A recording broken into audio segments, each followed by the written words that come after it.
Welcome to the final of my end of year lists, and today for the last one we will be counting down my 10 favourite rap albums of 2017. Now of course this is all just in my opinion. I know you look at the title and it says best rap albums of 2017, but there is not a factual best. It's all based on opinion. Now in my opinion, 2017 was a fairly good year for rap, depending on what you're looking at, and I've came up with what I thought were the best rap albums of the year. So guys, this is CDTVProductions, this is about to be a long one, and let's get into my list of the 10 best rap albums of 2017. And at our 10th spot, we have Vince Staples with Big Fish Theory. Late night ballin', so far from my past misfortune. No sleeping, late nights, no eating, gun squeezing. I'm a real artesian, Ramona. I was round that. One thing that draws me in so much to Vince Staples' music is just the weirdness of it all. The whole album has a pretty unique sound to it, and it really gives it a lot of intrigue. He raps over beats at points on this album that sound like early 2000s dance song instrumentals, and Vince is one of the few people that can twist that into a rapping track effectively. If there's one thing I can definitely say for him, it would be that I can't imagine anyone else pulling off his particular sound, and that's one of the things that makes this album so great. The only tracks that sound somewhat standard are Big Fish and 745. I'm in that 745. Hope I can come scoop you up round 745. Slide around with my. And even then, those are great tracks. It's pretty insane how much the critics loved this one too, because as it stands, this is the second highest rated album of 2017 on Metacritic, with an aggregate score of 89 out of 100. It is definitely loved by a lot of people. And at number 9, we have Hopsin with No Shame. Somebody better call a witch doctor. Listen, I ain't gonna pretend to be the best. I don't give a fuck about ever being politically correct. Look at the fans that Now this was not Hopsin's best album, but it was probably the best album to come this year from an artist that I've liked since I was a kid. And I can appreciate that, because whilst people that I loved since I was a kid like Eminem and Logic came with pretty disappointing albums, Hopsin was one of my childhood artists that came with a good album, so I do respect that. The album kicks off with one of the strongest tracks I've heard from Hopsin, with a lot of emotion whilst he explains his situation with his ex-girlfriend and his son who he's not able to see. the damage is done. You doing this 4 months away from having my son? Oh! I told her I would always have her back. I forgave her after all the careless acts. I had one question and she couldn't share the facts. The strip club, how come she couldn't tell me where it's at? We also get doses of this emotion throughout on great tracks like All Your Fault and Marcus's Gospel. Whilst we did have massive mistakes on this album, happy ending.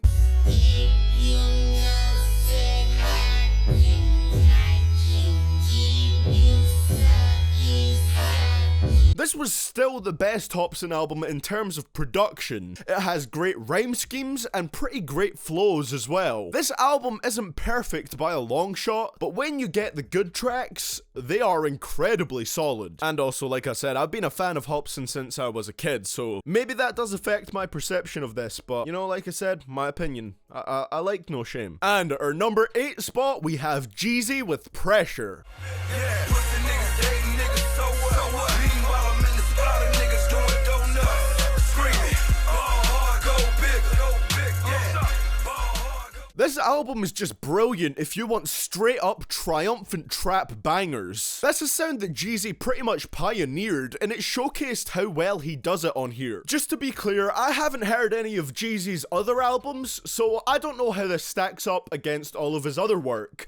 But on its own, I think it's a great album to really give you that on top of the world feeling. This isn't an album that I come to for lyrics or meaning. This is an album I come to for the vibe that the combination of these lavish beats and Jeezy's deep voice gives off. Not to mention, when you have a track with J. Cole and Kendrick featuring on the same track, your album automatically scores points. Especially when J. Cole brings out one of his most solid verses for it, with a flow we're not used to hearing from him. Got money to make, block the candles and cut up the cake.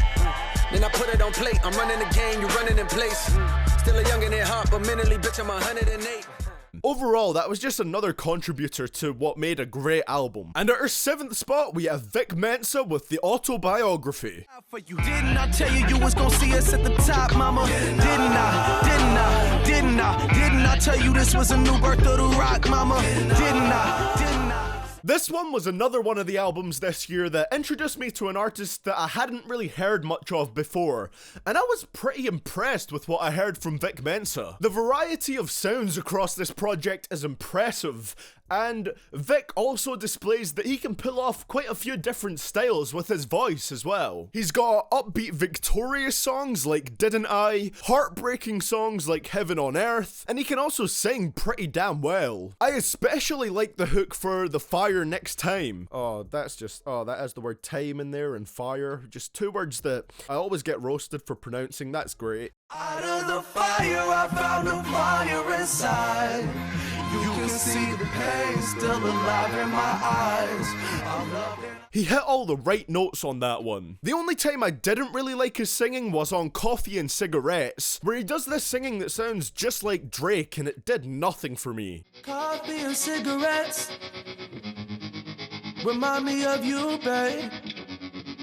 You pick me up in your old Buick. As a whole though, this album is pretty great. As you can tell by the title of the album, it's quite personal, and he has a lot of content throughout. I am definitely gonna go back through Vic Mensa's discography after this. And at number 6, we have Migos with Culture.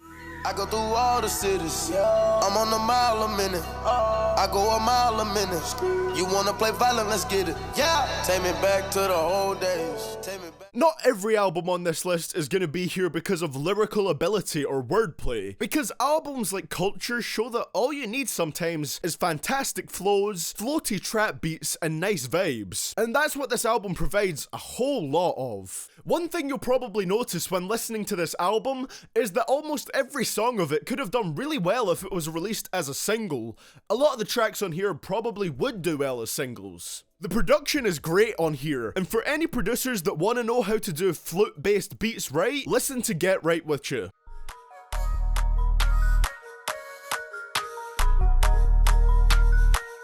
Yeah. Hold up.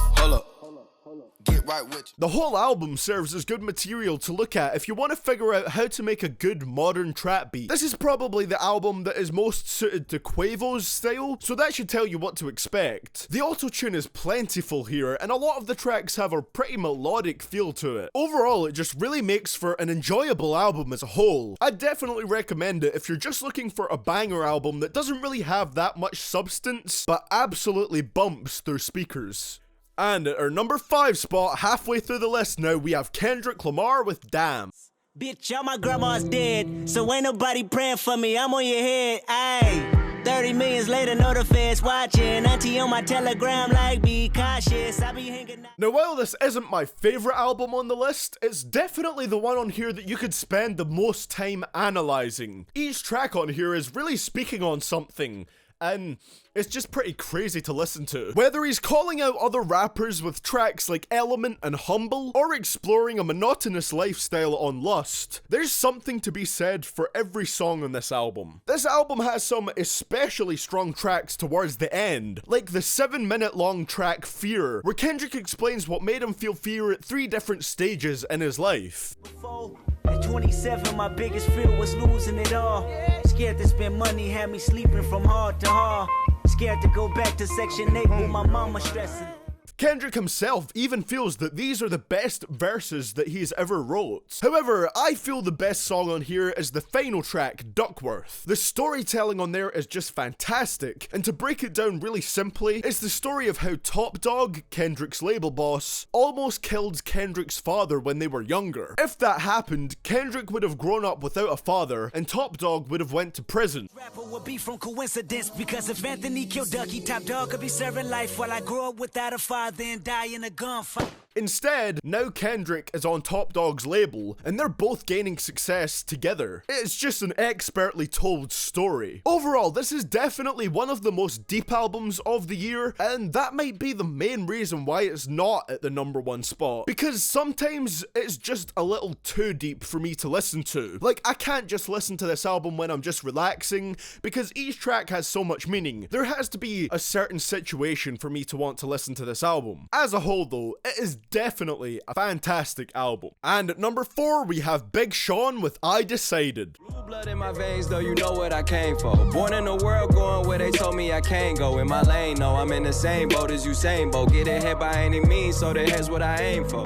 When my grandma died, I realized... This was the album that made me into a fan of Big Sean's music. The music here comes off as a lot more thought out and heartfelt than anything else he has put out before. And you can tell he really had a vision of how he wanted this album to sound. We saw the dexterity of Sean's great flows on tracks like Bounce Back and especially on No Favors, but we also got something a bit deeper with songs like Halfway Off the Balcony and Sunday Morning Jetpack.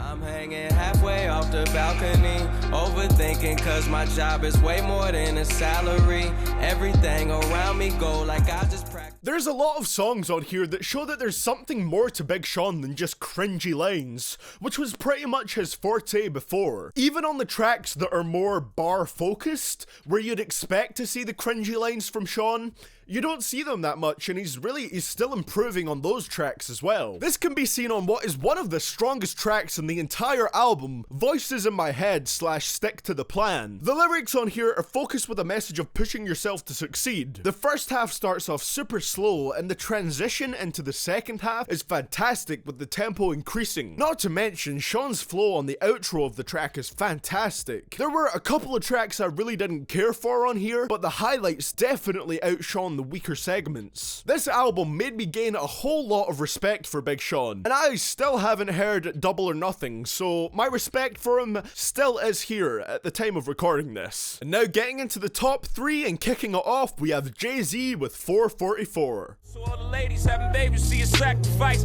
Mama had 4 kids, but she's a lesbian. Had to pretend so long that she's a lesbian. Had to hide in the closet so she medicate. Society shame and the pain was... Now, I'm not gonna lie to you guys, this album marks the first time that I've ever listened to a full Jay-Z project. Now, I know that's gonna trigger a bunch of comments in the comment section like, oh, you haven't listened to a single album by Jay-Z, you must not know hip-hop because you haven't listened to one single artist. But I've genuinely never really felt interested in checking him out before. But now, I definitely want to check out his older albums because this right here is phenomenal. I don't know if other Jay-Z albums have this much content, but this whole thing comes across as incredibly mature and personal, and I could understand it without knowing much about Jay-Z musically. One of the biggest highlights is definitely The Story of OJ. This track has some really classy sounding production and thoughtful bars from Jay about racism and how society views black people, with a second verse that also highlights the importance of investing money wisely.